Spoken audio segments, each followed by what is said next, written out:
Do you want to hear the cool story of how a hardcore murder turned into a real-life paranormal circus? What a circus. They even made a Hollywood movie about this family called the Amityville Horror. Make yourself comfortable. We're going to tell you about it. It was in America, in a little town called Amityville. In 1974, a weirdo named Ronald Defoe decided he didn't need a family anymore. Well, you know how it is.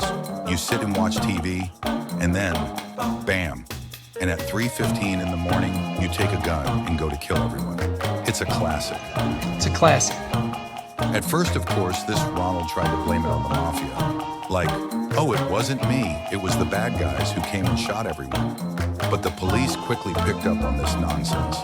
And then our hero goes, oh yes, it was me. But it's not my fault. It's the voices in my head. Voice. It's like a cheap horror movie. But that's not the end of the story. It started when a new family moved in, the Labs. That's when the real show started. Just they moved in, the dog tries to hang himself on his own collar. Apparently decided that it's better that way than to live in this madhouse. Blood flows from the walls. Probably the house also decided to participate in the show. The wife starts flying around the apartment. I wonder if she has a propeller attached to her ass. Oh, and of course, without the voices in my head telling me to get out of the house. Those voices seem to be the main stars of the story. And so these brave guys managed to live there for a whole 28 days. Imagine, almost a month with flying wives and suicidal dogs. And then, you see, they were evicted by evil forces. But you know what the best part is? No sooner had they moved out, they ran to all the newspapers to tell their heartbreaking story. They even gave tours of the house. That's what I understand. Entrepreneurial spirit. And then the soul went to heaven. Psychics with television, walking around the house, oohing and eyeing. They are supposedly someone invisible attacking. And the cameramen are standing there thinking, what a circus. Maybe we should start twitching and screaming that we're being tickled by ghosts. Soon enough, the whole town is talking about how the house is cursed, the mysticism is overflowing. Everywhere it's written that no one else has ever lived in the house. And in reality, people lived there and made a fortune.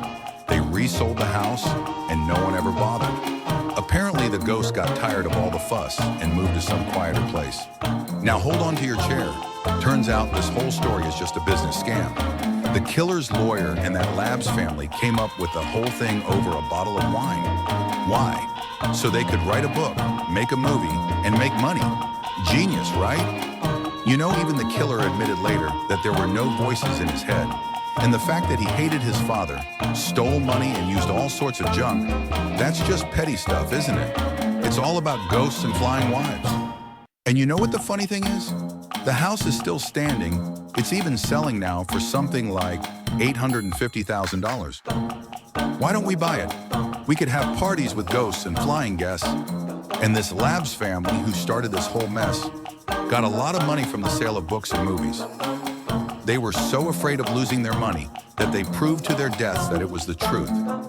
Just like kids who believe in Santa Claus and are ready to fight anyone who says he doesn't exist. Anyway, man, that's how murder became America's scariest house. People's imagination knows no bounds, especially when it comes to money.